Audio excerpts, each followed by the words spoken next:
Their loved ones don't know it, but at some point in the next 24 hours, they're going to be having to make a decision on whether or not to dial 999. Yeah. Something bad's going to happen. Sure. And we're being told not to call 999 unless it's a life-threatening situation. How do you define that exactly? It's really difficult. I mean, I think people are going to appreciate the amazing service that the ambulance service does usually provide when it's not there. They're going to really feel... Well, I have to contradict you. At the moment, our survey overnight with our viewers shows that only 13% would trust an ambulance over their own car. To turn up now, yeah, absolutely. Yeah. But not just in the strike, but outside the strike. What people have experienced before has been amazing. So now people are saying, yes, I don't think I'll be able to get an ambulance today unless it's a dire emergency. Well, how do they decide... OK, let's come back to the opening question. How do they decide whether or not they're almost allowed to dial 999 today during a strike? It's very difficult for people to decide that for themselves. I mean, if you've got a life-threatening, life or limb situation, then your advice is to call 999 as usual. Or, if you can't get through, because control room handlers will be on strike as well, so will ordinary call handlers, then you're meant to phone 111 or your GP or your pharmacist. This is unrealistic. I mean, your GP isn't going to be able to help you in an emergency, nor is a pharmacist. So 111's protocols will be torn up today. Normally, they would say, let's go through a protocol, let's go through the questionnaire, you need an ambulance, the ambulance won't be there for them. So for people at home today, what they've got to decide is this something that means they cannot move, or can they find a car to get them to hospital under their own steam? Because it could take several hours. Even if you've had a stroke, even if you've had a heart attack, it could take several hours You're also asking to get an ambulance. To be able to think cogently and coherently in the middle of a crisis. Yeah. I mean, I mentioned at the top of the show the day that my father died of a heart attack at home. He came home for his lunch and collapsed. And my mother tried to give him the kiss of life. Nothing seemed to be working. He was clearly dying. And she went to the phone and dialed 999. She was barely coherent. She could there was her husband of 30 years dying in front of her. Yeah. And all she could really say was her name and address and my husband's dying. If she'd had to go through a protocol of Q&As and then being referred to dialling another number, I don't know if she could have coped. No, I mean, look, I think this is why it's so extraordinarily important that the government and the unions get together and get this sorted out, because we rely so heavily on the NHS. And currently, there's no solution in sight. You know, for paramedics and ambulance crews to go on strike is almost unheard of. They are such patient people, such caring people, but they know the system is broken, and unless they make a stand, the system will only get worse. There are people leaving these careers in their droves right now because they are exhausted, they feel that they cannot be as responsible as they should be. They can see patients dying because they're spending their whole shift trying to offload their patient in an A&E department, and another crew comes to relieve them. Those crews should be out there picking people up from home. Honestly. It's a really worrying situation. It makes me want to cry, Dr. Hillary. I mean, how are we tolerating this situation? I find it absolutely sickening. Somebody at home, as Richard says today, will have a heart attack or a stroke and will call 999 and be waiting hours. Yeah. This is called a category 2, situation where someone has a stroke or a heart attack. So they're breathing, they're alive, they may have chest pain, they may be feeling very faint, their blood pressure may be down in their boots. But category 2 means 18 minutes on average on a normal day for an ambulance to arrive. That has been surpassed by 3 times as long and sometimes much longer recently. On a strike day, they may not even get an ambulance. Sort of category 1 is when you've had a cardiac arrest, you're not breathing at all.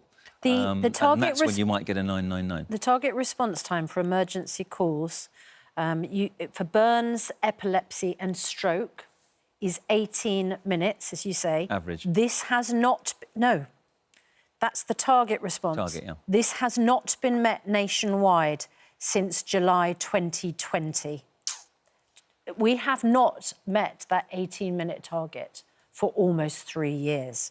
In November, the average time outside of London was 48 minutes for a stroke. Yeah. I mean, this is not a strike issue today. I mean, obviously the strike is today, but this is an issue that's been going on for years. Absolutely, and that delay in the service means that people will have consequences down the line. So, for example, if someone's had a thrombotic stroke, 90% of strokes are caused by a blood clot, unless you get blood-busting drugs within a 2-hour window, you're likely to have more brain damage than you would otherwise have. And, in fact, one of our viewers got in touch today to say that was exactly the situation in their family. And that's why you've got 500, deaths a week as a result of these delays. Do you know, if we were having this conversation a couple of years ago and we were discussing a one-day incident of this kind in a small part of the country, we'd be horrified. But this is a universal story around the country. This is our new normal. And there was an ambulance strike in 1989, and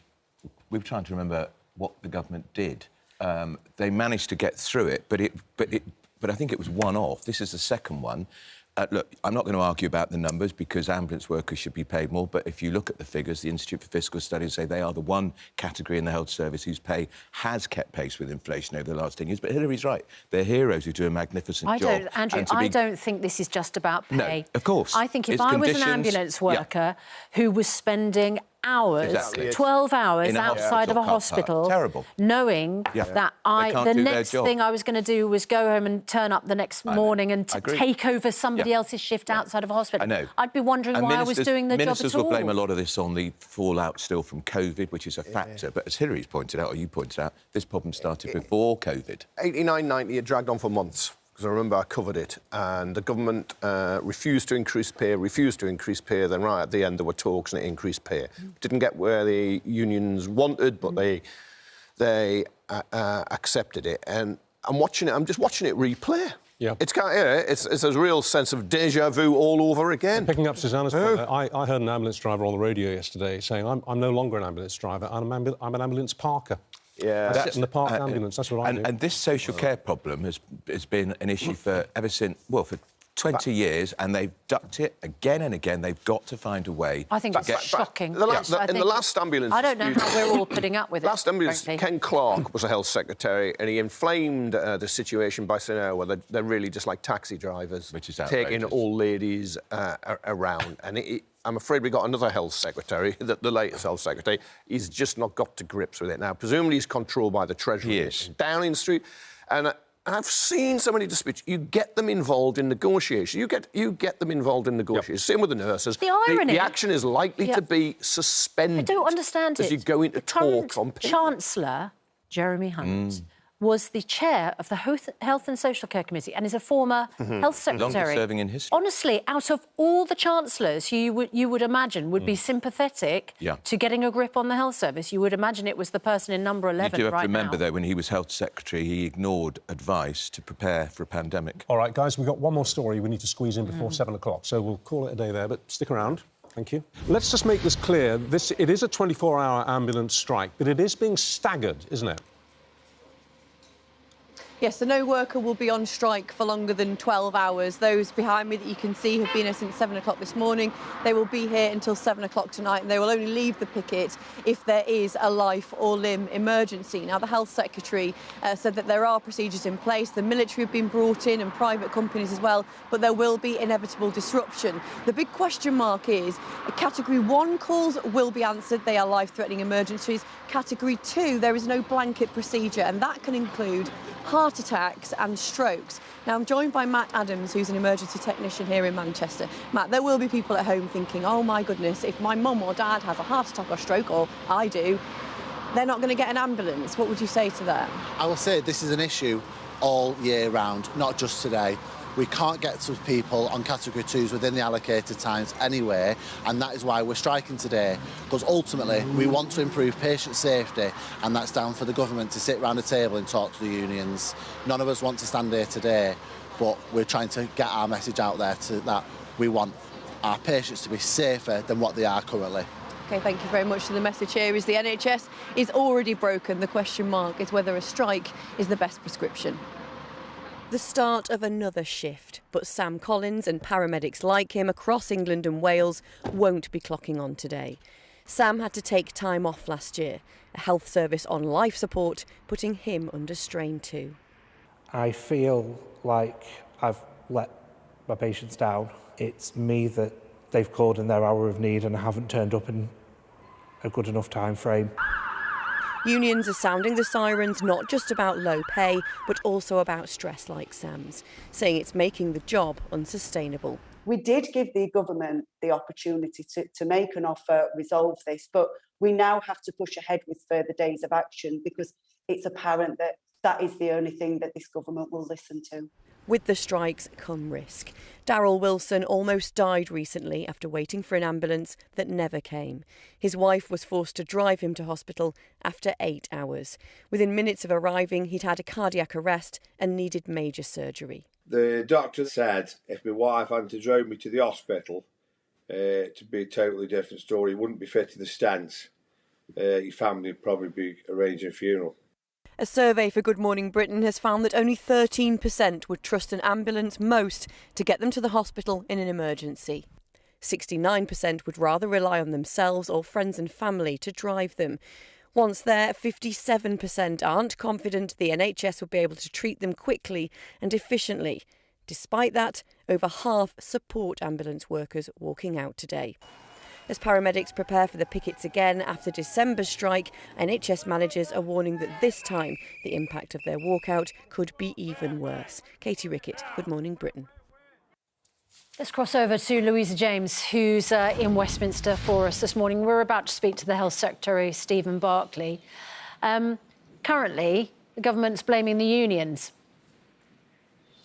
Yeah, and this is the big question that has really defined this whole dispute, which is where the sympathy, the battle for public support lies. And that's why our GMB survey is so interesting and revealing, because it shows that at the moment the sympathy is with the striking workers, particularly in the NHS, and actually the public blame the government for all these problems. The government seems to be calculating, though, that that might change if people start to feel unsafe, and so that is why they're introducing these anti-strike laws to guarantee a minimum level of service. They say that will protect lives and livelihoods. Of course, it has gone down terribly with the unions and the Labour Party, but the government is hoping that if talks don't work, then seeming like they're getting tough on strikes will be popular with the Conservative backbenchers and also with the public. The risk is, of course, that it makes relationships with the union so bad that any chance of a settlement becomes more unlikely, which won't be popular. And the other risk is that it just exposes the problems in the NHS even more, because we even had a question